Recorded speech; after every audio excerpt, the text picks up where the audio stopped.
So we're finally in Philadelphia, Pennsylvania. I can't believe we made it.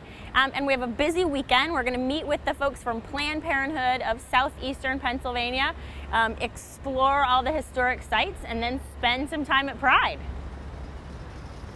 Many of the people we met said that Philly is a very diverse city. So, when we spoke to the staff of Planned Parenthood of Southeastern Pennsylvania, we were curious to learn how their organization is meeting the diverse sexual health, rights, and educational needs of the various communities in and around Philadelphia. Our agency has worked on really having a climate of cultural competency. And so part of that is doing things like celebrating people's differences. Cultural competency is the ability to effectively interact with people from different backgrounds and cultures. It's more of a developmental process than a destination. It involves understanding your own cultural beliefs and behaviors and being sensitive to the cultural differences of other people. We spoke with Christine Gannon to learn how cultural competency can impact communication and education about sexuality in the deaf community. What's interesting is that there's sometimes a clash between hearing culture or hearing acceptability and deaf culture because the deaf culture is very much more direct, and sign language in the sexuality signs are a lot more explicit. So for example, if I'm talking about oral sex, I can finger spell it oral sex, but most of my students probably wouldn't understand what I'm saying. But if I say oral sex, pretty clear, they're going to get it. You know, whereas a hearing person sees that, they might be a little bit startled and uncomfortable with it. So there's things like that that are all part of cultural awareness, and then and the cultural awareness affects the sexuality education. You know, I think that Planned Parenthood in general is a really great organization for being able to look at underserved populations, and to be able to have this as part of the work that Planned Parenthood in general does is really fabulous. Cultural competence also requires the ability to connect with the community. The Planned Parenthood Yaden Health Center outside of Philadelphia has made community connections a priority. We talked with Health Center Manager Zakia Pugh. We're really known for being a home-based clinic. We know the generations of the families that we serve. They love to come to us with family matters. They come to us with things that are not sometimes medical, but you know, can all take effect. And we kind of sit and talk. If we can't, we schedule time for them to come back.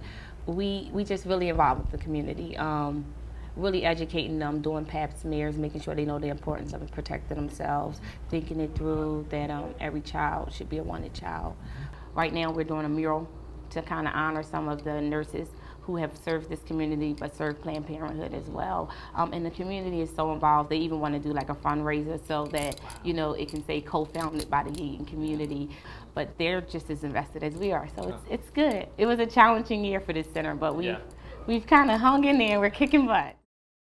Philadelphia is one of the most historic cities in America, and Malika and I decided to tour the city in style. I'm really excited we're going on a duck tour.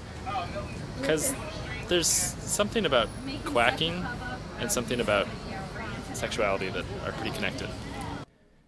As we drove and floated our way around the nation's birthplace, we were reminded of just how radical the American experiment has been. While far from perfect, our country's history has seen great advances in expanding rights and freedoms for more and more Americans. It's exciting to know that Planned Parenthood has been a part of the fight for personal liberties and reproductive rights. Now that's something to quack about. Meanwhile, across town, another group of people were celebrating a different type of freedom. So we're here at Gay Pride in Philadelphia, and we're going to go check out the sites. June is Lesbian, Gay, Bisexual, Transgender Pride Month. LGBT communities all across the country celebrate with parades, fairs, concerts, and other events. We asked Philadelphians why Pride is important to them. Pride is important to me because I'm gay, and it's always good to be around other gay people celebrating for who we are. Gay pride important to me is important to me because it just shows that everyone has their own freedom. Like you can be who you want, especially here. Brotherly love is definitely the word to describe it. I mean, brotherly love, especially on a day like today. Yeah. Definitely brotherly love.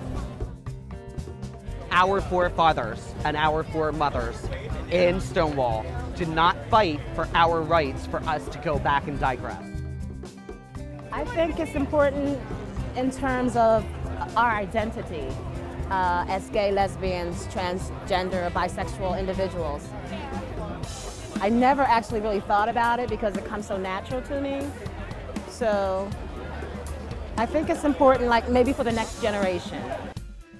I'm of the straight variety, but I love the gay community and their creativity, and I love the idea of freedom to be who you are. I think Philadelphia is a place you can come and be anyone you are, and as a city as a whole, I'm glad to be from it.